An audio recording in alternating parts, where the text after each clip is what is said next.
What's good, family? Earlier I released a video and I was very emotional when I was doing it. I probably could have waited a little bit until I was feeling a little better, but I did it anyway. So moving forward from that is I'm going to pick up off of that last video.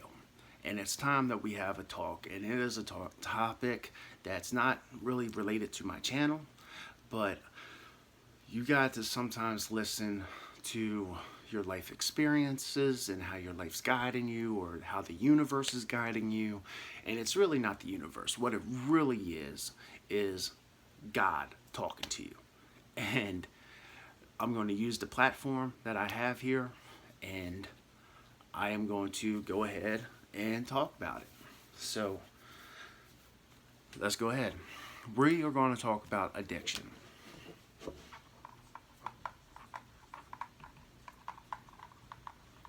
Now, addiction comes in many different forms. Now, the stereotypical or the best known type of addiction is drug and alcohol addiction. You see that, like the homeless guy that's always begging for money, trying to get high, his next fix. That's stereotypical addiction. Now, addiction doesn't always come in that kind of form. There are many different types of addictions.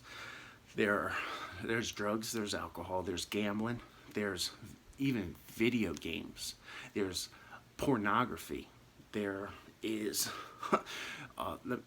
people are addicted to gambling or working.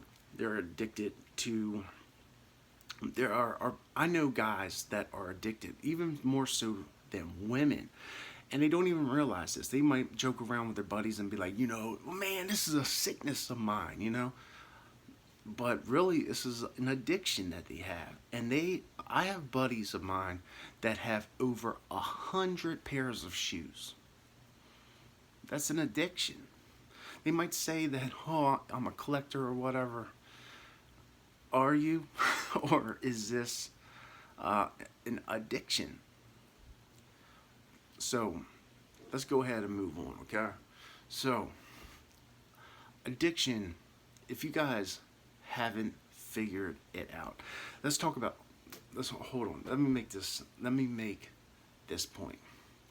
The person that's out there that says addiction isn't a disease, you guys are my favorite kind of people. Like, you guys are hilarious, man. Because first of all, addiction is a disease. Now, they'll say, how can you walk outside and catch crackhead? Now, first of all, if you guys haven't figured this out, addiction isn't the person's problem. Drugs aren't the person's problem. Drugs are the addict's solution to underlying problems that they have, which is usually mental illness in some kind of way, shape, or form. And they'll be like, well, drugs came with a choice. You chose to pick up that substance and snort it or stick it in your veins. You chose to drink it, right? Well, if that's the case, is herpes or gonorrhea a disease? Because that came with a choice. So your whole framework for that narrative, I just completely destroyed it. You guys know I'm full of information, so go ahead and if you have anything to rebuttal with, go ahead and leave it in the comments, and I'll move on from there. So addiction. I have been completely honest with you guys and told you that I am a recovering addict. I am a recovering addict. As a matter of fact, the 4th of this coming month, I will have 22 months sober, clean, completely void of all substances, except for maybe what a doctor prescribes me, which is nothing important anyway. When it comes to addiction, I was addicted for a long time, like 15 years, to opiates, pain pills, which then moved on, progressed into heroin, and it's the hardest thing I ever had to do to get off of. It is, that stuff will get into you and completely consume you. You don't care about nothing. You don't care about anything. You don't care about the next person. You don't care about yourself.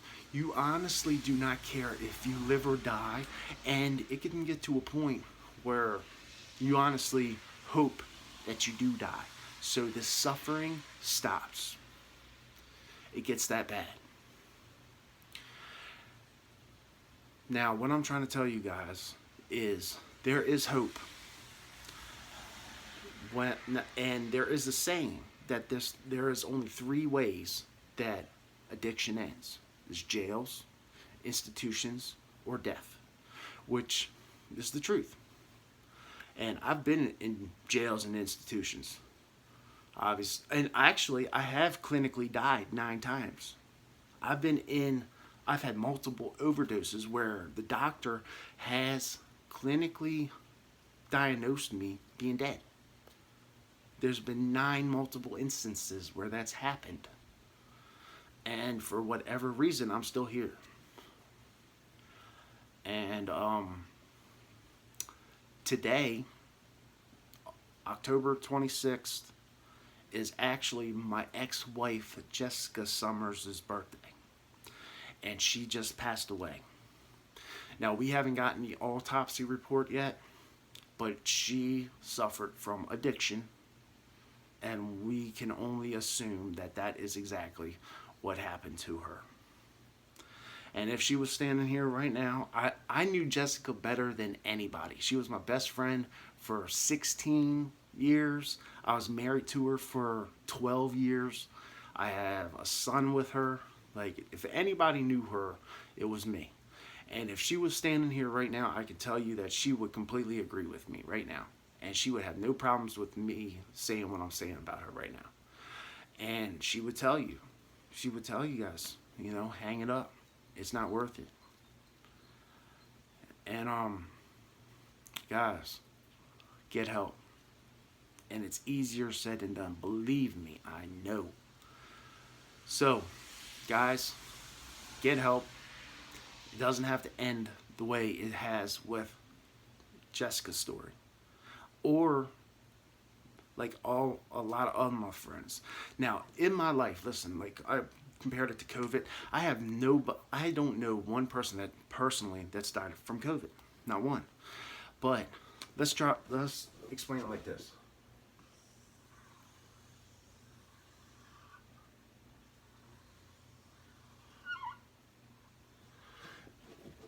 This is a representative of the people that you know. This right here is your outer circle. Like your outer circle, which is acquaintances.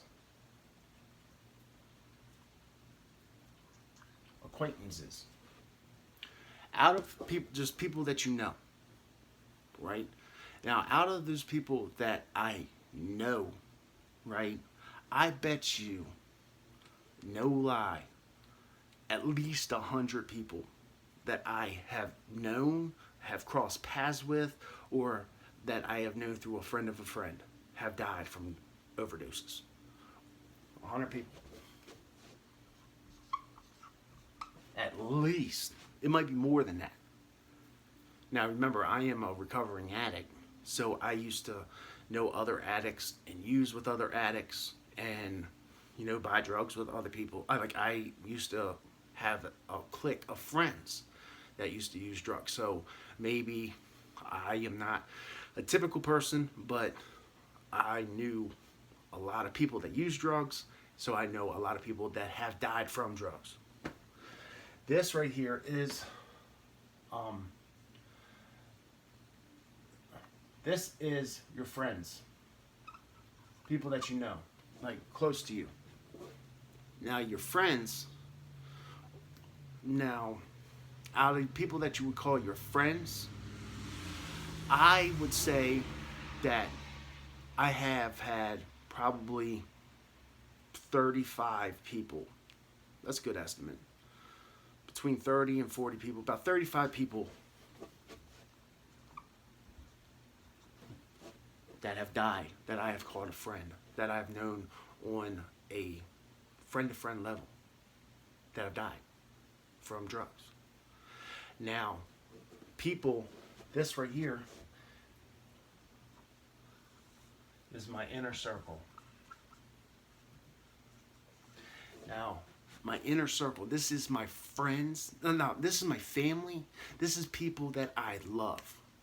This is people that I care about. This is people that I would tell my secrets to. You know, celebrate holidays with. Out of the people that are inner circles, I have had 4 people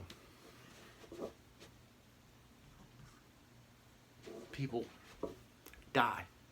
4 people. That's a lot of people that are in your inner circle. Like people that are your family members, people that you love. That's too many. Having one person that is so close to you, like my ex-wife, one person is a lot. I've had 4 people, family members, or somebody that I have actually loved, die from an overdose. It's too much, people. This is a real disease that we have. Leave your comments below. Subscribe to my channel if you haven't already. I love you guys.